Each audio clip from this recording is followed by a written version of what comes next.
Hello and welcome to Equipped, the Emotion Intelligence podcast. I'm Aaron Garner and this is Harry Lansley and this is episode 2. The week has flown past so quickly. Harry, what are we talking about today? So today I thought we'd talk about public speaking. It's presented in general to individuals but also large crowds. One of the things we get asked a lot, well, Aaron gets asked a lot because Aaron does most of the public speaking for us, is how do you prepare for it? You've won awards, you get called away to do speeches all the time, you are exceptionally good at it. I think a lot of the people who come through our courses almost look up to the way you present and how you present. So I thought this would be a good opportunity to ask you a couple of questions about how you prepare, how you get into the mental state to deliver those talks, and whether there's any tips you have for people who might be looking to get into it or people who've been doing it for a while and are looking to develop a bit further. I will try my best. Thank you very much for the compliments. Don't take compliments well, British and all that.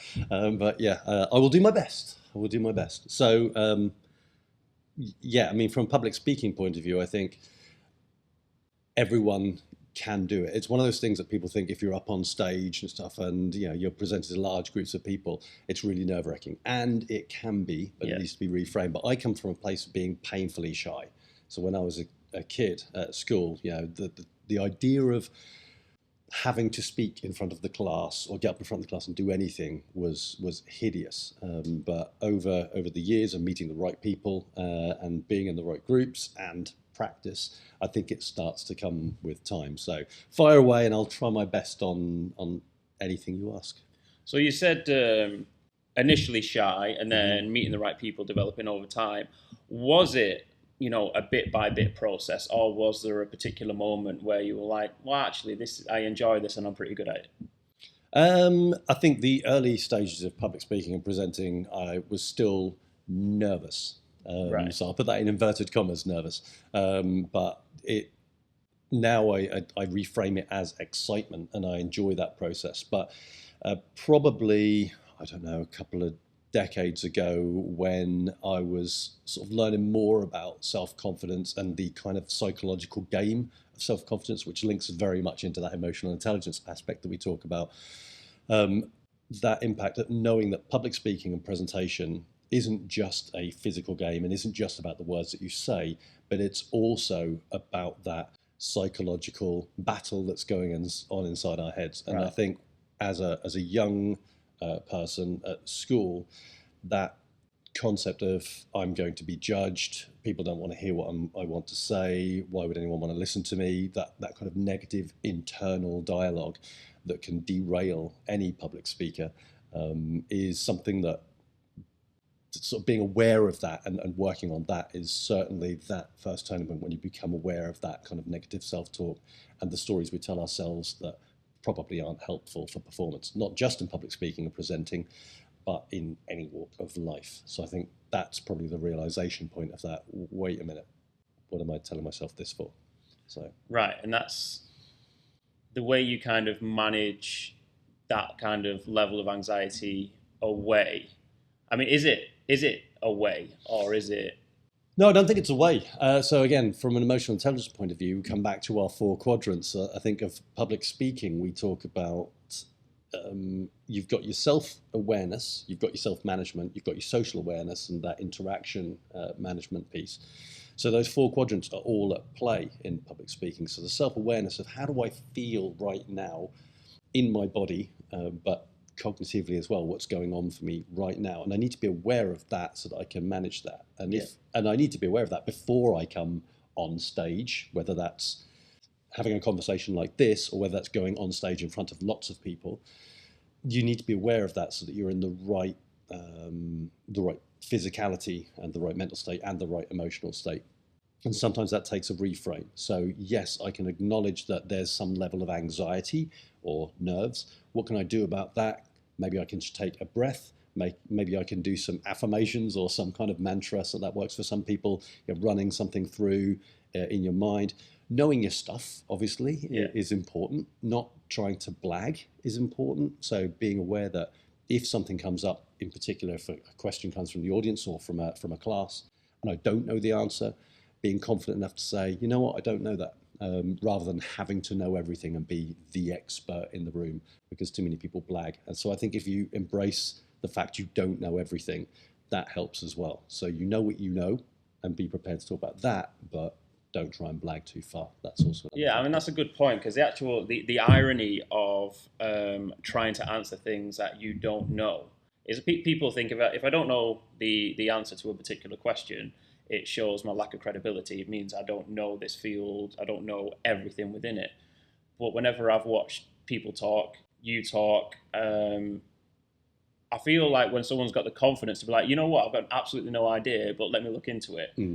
It gives credibility. And I think there's this kind of misunderstanding that people can sometimes have where actually not having the answers can actually make you come across more credible because you've got the confidence to put that out there. Yeah, definitely. And we're always learning as well. So even Yeah. if you're on stage presenting, it's typically, as you know, when EIA present, we try and engage as much as possible. But in some situations like a keynote or something like that, when you've got lots of people in front of you, there's not as much room for engagement, but you can still learn from the experience as well. And sometimes those questions from the audience and stuff, when they get thrown at you, it's an opportunity to realize, oh, there's a gap in my knowledge. I've not thought about it that way. So we can, rather than being threatened by questions in public speaking contexts, take them as opportunities to improve your knowledge base, because typically what we talk about is that iceberg above the water, but there's lots of stuff underneath that's cool stuff that we could talk about that we should develop out, because you'll get left field questions all the time. And yeah, that blagging doesn't help you from a credibility point of view, as you said, and it definitely doesn't help the people that you've just potentially misinformed. Yeah. So, but I think that's really important, to go in knowing what you do know and what you want to talk about.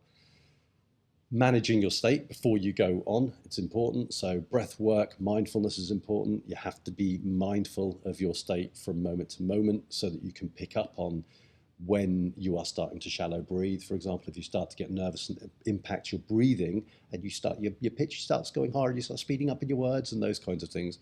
Yeah, being able to stop, take a dramatic pause, take a deep breath, can help oxygenate you, which is useful for the nerves itself, but also just allows you to project a bit more as well. So I think that physical state's really important.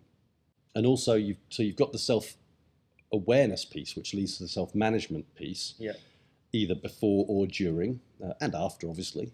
But there's also the social awareness aspect as well. So I'm watching who I'm watching. So I'm watching you right now. I'm not obviously in a one-to-one. You're watching the other person that you're speaking to. But also in a group situation, you're watching how that message is perceived, which is why I got into this field in the first place, because I wanted to know that the messages that are being delivered are hitting home in the right way. So if you start to see cynicism or contempt or something on people's faces, what have I just said that people might not be agreeing with, or I may offend someone with something I say. So do I need to readjust or just touch on something that I've just said to make sure that the message I'm saying is being received the way I want it to be received? So that social awareness piece is really important. And then obviously the interaction management is part of that loop. So that interaction management is, I'm getting this response. Okay, I'm going to change the way, perhaps to see if I can change the response. And again, it comes back to that emotional awareness definition of it's our ability to perceive, understand, and influence our own and other people's emotions. And I think as a public speaker, I did a talk about this once, and it's you have a great deal of power as a public speaker, because your words can make a big difference. You can clearly offend people very, very easily.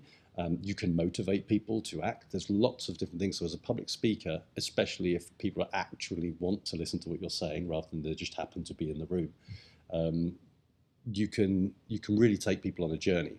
And I think emotional intelligence allows you to think of the best way to keep yourself in the right frame to facilitate that journey, but also manage and influence that journey for the other people that are listening, whether it's a learning situation or more of a public speaking kind of keynote, which I guess is learning as well, but less engagement with the audience. So just picking up on the influence side of things, because there's 1,000 articles out there telling people how to improve their body language when they're presenting to help get that message home. There's certain behaviors, power poses and changing stage directions and all this kind of stuff about if you adopt these things, you will have more success in delivering your message. How much weight do you put on that kind of thing? So I personally don't use particular poses or anything like that. So breath work, yes, making sure that you've got good breath control and you can project and you're not speaking from high in the chest, and those sorts of tips for speaking are useful, whether it's in this context, in a podcast like this. The hand positions, power posing can be useful if you are trying to convey an appearance of somebody that is a confident public speaker. So if you're not confident in public speaking, then things like power poses, the research suggests that it does increase feelings of confidence and feelings of power, but not to the extent to which we originally thought back in the day when power poses and those kinds of things were talked about more. So Amy Cuddy's work and the TED Talk that became a very famous TED Talk. And originally we thought it kind of increased testosterone and those kind of things and reduced cortisol whenever you held these poses, and there's less replicated studies on that.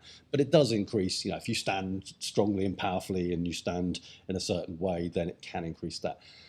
But in my opinion, and this is just the way I practice it, it's about trying to be as close as possible to who you are and authentically present. Now, ums and ahs, for example, I've ummed and ahed a few times in this. Now, at Toastmasters, for example, when you do Toastmasters International, when you do kind of training and speeches and those kinds of things, your ums and ahs are counted.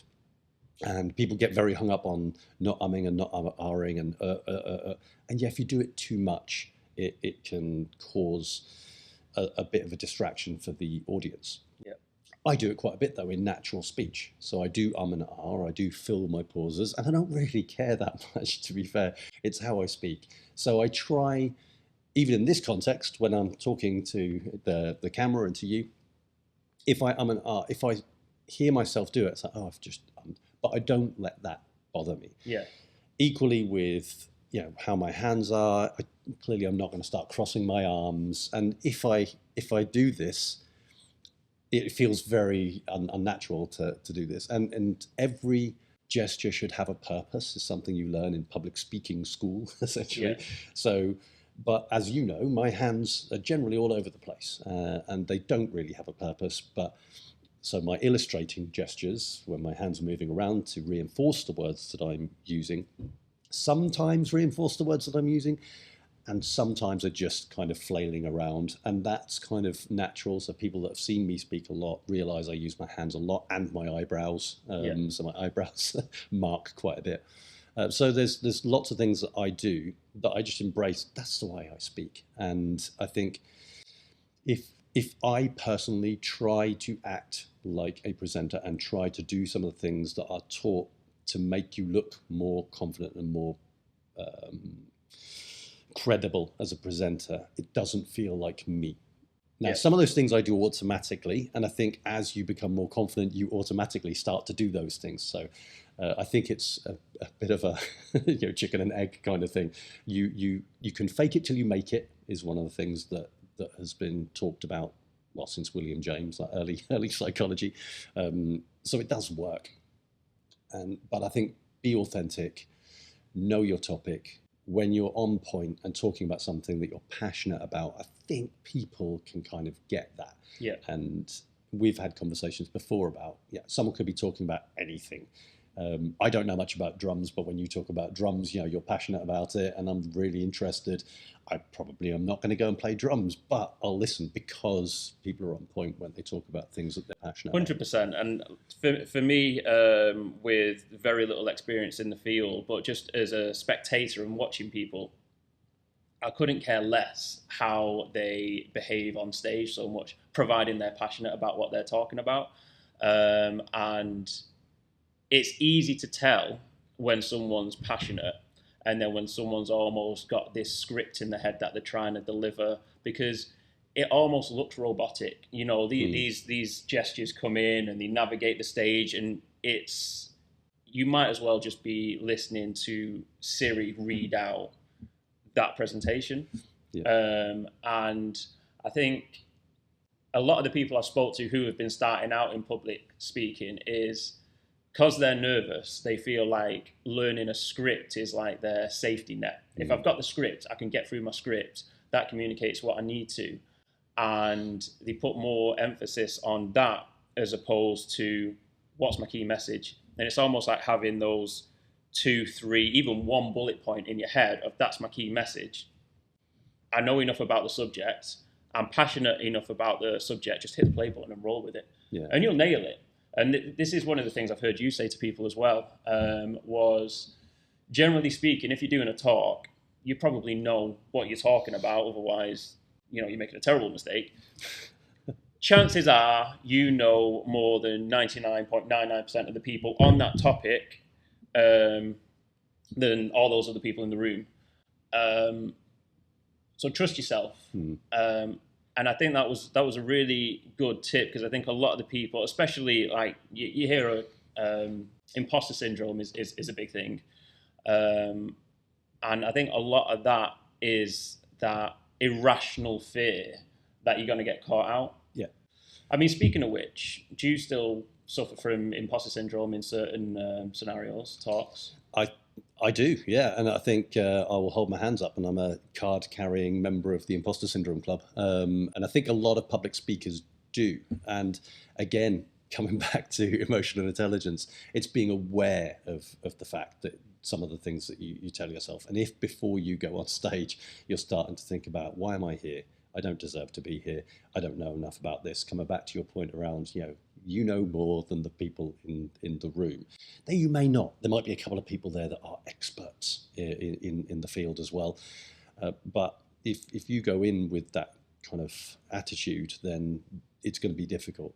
Yeah. But I mean, one of our students did a study on imposter syndrome and in the acting community and the impact of kind of mindfulness and those kind of things on that. And so I think if you are mindful and have the ability to do kind of mindful practice, even if it's just breath work or something, take a break, think about the words, the story I'm telling myself, it can really help with imposter syndrome. And over time, you'll get feedback, but even that doesn't help, if you suffer from imposter syndrome. And it'd be interesting to see, obviously, in the comments, actually, how many people out there are public speakers, and how does imposter syndrome factor within your public speaking? Because I've spoken to a lot of public speakers, and they are all, at some point, have some level of imposter syndrome. That feeling that you shouldn't be there, you're not entitled to be there, and those kinds of things. So it's an interesting area, and one that you can deal with good emotional intelligence and good mindfulness, in my opinion. Nice. So if we were just to bring this to a close, then is there a couple of top tips you would give someone who's either aspiring to get into public speaking or is just looking to upskill in those areas? I think so. I think the top tip would certainly be breath work. I think that's important, just to make sure that you're breathing well, because and breathe out as well, because a lot of people take a deep breath before you go on stage, but make sure you breathe out as well, because if you take a deep breath in and hold it, you go and so take a deep breath, a few deep breaths in, a few deep breaths out, fully expel the air rather than and just keep breathing in. That's not useful. So good breath work is useful. It helps you to project, breathe from lower down, try not to breathe higher up in the chest. All that kind of stuff is very, very useful. But good mindfulness. Now, again, when we talk about mindfulness, we don't mean being meditative practice necessarily. So being able to just stop, be in the moment. How do I feel? What am I thinking? What kind of messages am I telling myself? What's my message, as you've just mentioned there? What are my key messages I want to convey in this particular area? So that self-awareness of emotional intelligence, self-awareness, self-management, mindfulness to facilitate those two things, and then be aware of how your messages are impacting on the people you're speaking to. but don't take that too far, because not everyone in a room is going to agree with you. Yeah. And some people might show a facial expression of anger or disgust or contempt or something, but it might not be anything to do with what you've just said. It's something else that's on their mind. So yes, you can kind of read an audience, but don't let that derail you and start to throw off negative thoughts in the moment as well. Just check yourself, take a breath, carry on, convey your messages, and go from there. So yeah, I'd say emotional intelligence, self-awareness, self-management, in particular from you, mindfulness, breath work, and those things will see you solid through most public speaking. Thank you very much. No problem at all. And that wraps up episode 2 on public speaking. So we'll be back next week with a new episode. Again, please help us out in the comments if there's anything you'd like us to discuss. We will see you next week. See you later. All the best.